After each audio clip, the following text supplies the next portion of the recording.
Hello दोस्तों, जय Hind. Academy for education में आपका स्वागत है। हम लगातार बोर्ड की तैयारी शुरू हो चुकी में कुछ ऐसे टॉपिक की बात करते हैं जो आपको सीधे बोर्ड के एग्ज़ाम में सहायता प्रदान करेंगे, और जो बातें बताएंगे हूबहू वही बोर्ड के एग्ज़ाम में आएंगे। बस आपको क्या करना, ध्यान से मेरे वीडियो देखना है और इसको अमल करना है। तो क्योंकि यह जो है आपको एक अच्छे मार्क्स के रूप में तो दिलाएगा ही, आपको नॉलेज भी बढ़ाएगा। तो चलिए आज हम बात करेंगे इंग्लिश। हम बता देंगे इंग्लिश का मॉडल पेपर कि आपके एग्ज़ाम में किस तरह से क्वेश्चन पूछे जाते हैं इंग्लिश पेपर में, और ये क्लास 10वीं का है।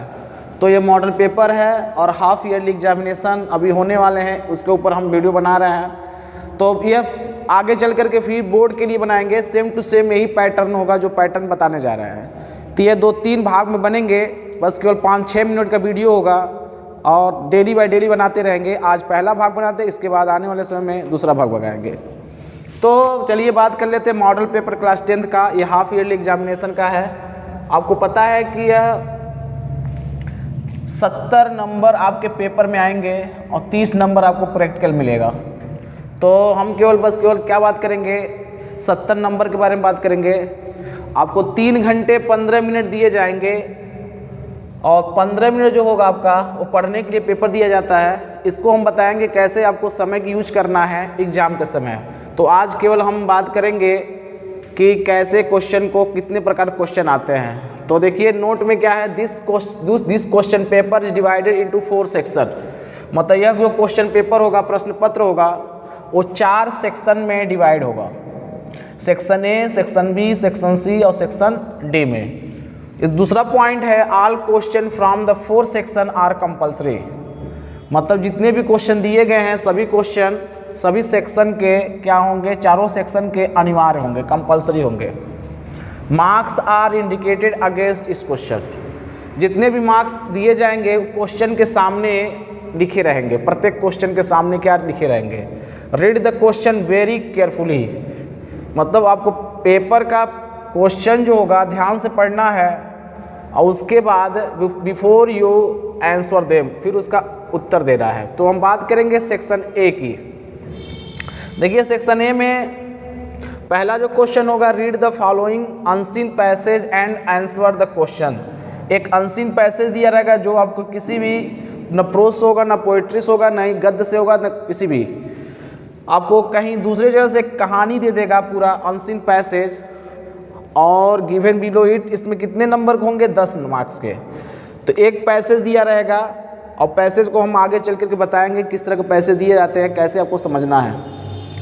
तो it is rare to find dot dot dot as you can to be witty. इस तरह के पैसे दिए रहेंगे। इसके बीच में हमने क्या किया है, गैपिंग कर दिए हैं। तो इसमें कई प्रकार के क्वेश्चन आपको पूछे जाएंगे। जैसे 3 से 4 क्वेश्चन पूछे जाते हैं, 4-5 क्वेश्चन पूछे जाते हैं। जैसे पहला क्वेश्चन उसमें पूछा गया था, why it is necessary to have good communication skills. तो दूसरा क्वेश्चन क्या इसमें पूछा गया था, how can communication skill be developed. और तीसरा क्वेश्चन क्या पूछा था, what is meant by the word traits. और अगला क्वेश्चन क्या था, what is the meant by the word utters. तो इसमें पूछा था कि ट्रेट का मतलब क्या होता है और अटर का मतलब क्या होता है। ठीक है, आपको पैसेज को ध्यान से दो चीज़ याद रखिएगा। जो पैसेज को हल करेंगे तो इसमें पैसेज का तो ज्ञान होना चाहिए। जो पैसेज का ज्ञान जो होता है, राइटर का ज्ञान होता है, वो आपको क्या करना, बिटवीन द लाइन्स लिखना है। कुछ पैसेज की तरफ से लिखना है, कुछ अपना थॉट जो होता है उसके हिसाब से लिखे जाए। तो हम क्या किए हैं, ओरिजिनल नहीं, उसमें ओरिजिनल बता रहे हैं कि आपको कैसे लिखा जाता है। तो it is necessary to have good communication skill because someone with good technical and communication skills and combine it promote your career. People will जज, इवेल्युएट, प्रोमोट और block you based on your communication skill and know to good and bad form of understanding। कहने का मतलब यह है कि कह रहा है कि why it is necessary to have good communication skill. कहता है एक अच्छे कम्युनिकेशन संचार स्किल के लिए हमें एक अच्छे संचार स्किल के लिए हमें क्या आवश्यक है, क्यों आवश्यक है? अच्छा संचार क्यों आवश्यक है? अच्छा बोलना क्यों आवश्यक है? अच्छा डिस्कस करना क्यों आवश्यक है? तो इस तरह से क्वेश्चन आपके क्या आएंगे, एग्जाम में आएंगे। तो इसका हम आंसर क्या है लिख दिए। आने वाले इस वीडियो में हम पूरा डिटेल क्या करेंगे, बात करेंगे। इसी प्रकार से जो दूसरा क्वेश्चन इसमें दिया हुआ था, how can you communication skill be developed. एक व्यक्ति के जीवन में कम्युनिकेशन स्किल जो है कैसे डेवलप की जाती है, कैसे विकसित की जाती है। तो communication skill can be developed learning and speaking. सीख करके और बोल करके हम क्या कर सकते हैं, कम्युनिकेशन स्किल्स। इसके बारे में बहुत डिटेल एनालिसिस है। Is taking good words and take the value added words. हमको वह शब्द बोलना है, बात करना है जो अच्छे शब्द हों और इसके साथ साथ वो वैल्यू एडेड वर्ड्स हो। They should not be seriously avoided. हमें क्या है कि वह नहीं अवॉइड करना है। Will communicating the formally with your seniors. हम कभी भी बात करते हैं तो जो सीनियर्स होते हैं उनको अवॉइड करते जाते हैं, क्योंकि हमारे पास उतना ज्ञान नहीं होता है। और जब सीनियर को हम अवॉइड करते हैं तो हमको पता भी नहीं चल पाता है। हमें सीनियरों से बात करना चाहिए, तो हमारा धीरे धीरे क्या होगा, स्किल डेवलप होगा। इसके अलावा जब हम जूनियर से बात करेंगे, सीनियर सबसे बात करते रहेंगे, तो हमारा स्किल क्या हो जाएगा, डेवलप होगा। अब्राहम लिंकन कहते हैं कि to develop that communication skill thinking about here. अगर ध्यान दीजिए, जब आप कोई चीज़ सुन रहे हैं उसको ध्यान से सुनिए और उसके बाद सोचिए। And adding essential good things. इसके अलावा कुछ बाहरी चीज़ों को सुने और अपने अंदर रखें, उसके बारे में सोचें, तभी आपका कम्युनिकेशन स्किल डेवलप होगा। इसके अलावा बहुत कुछ है, क्योंकि इसकी कोई लिमिटेशन नहीं है डिफाइन करने का। इसलिए हम आपको क्या उतने ही बता रहे हैं जितना आपके लिए ज़रूरी है, क्योंकि आप हाई स्कूल के स्टूडेंट हैं तो आपको इतने ही लिखना सफिशिएंट होता है। तो ये भी आपके 3 नंबर का यह, 3 नंबर का यह और 2 यह, 2 यह, मतलब 10 नंबर का 3 3 6 6 2 8 2 10 नंबर का आता है, बता चुके हैं। तीसरा क्वेश्चन क्या था, what is meant by the word traits. तो कहता है ट्रेट का मतलब क्या होता है।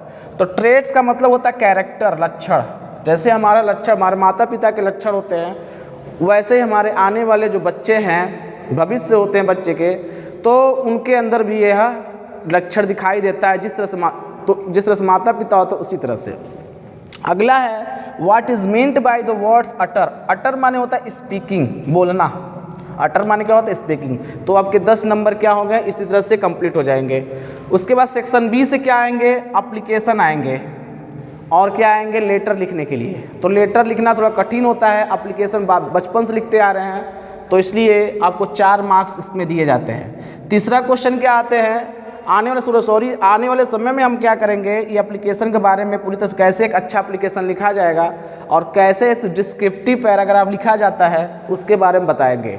ये भी कितने नंबर का आएंगे, ये भी आपके 4 नंबर किया और डिस्क्रिप्टिव पैराग्राफ 6 नंबर, तो 6 4 10, मतलब 10 नंबर का या 10 नंबर के।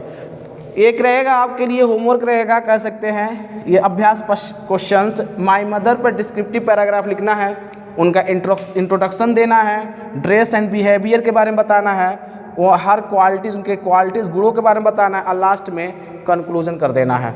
तो ये दोस्तों क्या था, सेक्शन ए और सेक्शन बी में कुछ ऐसे इंपॉर्टेंट क्वेश्चन थे जो सीधे सीधे आपके एग्जाम में आएंगे। आगे मिलेंगे तो सेक्शन सी और सेक्शन डी के बारे में बात करेंगे। यहीं पर वीडियो समाप्त होता है। धन्यवाद।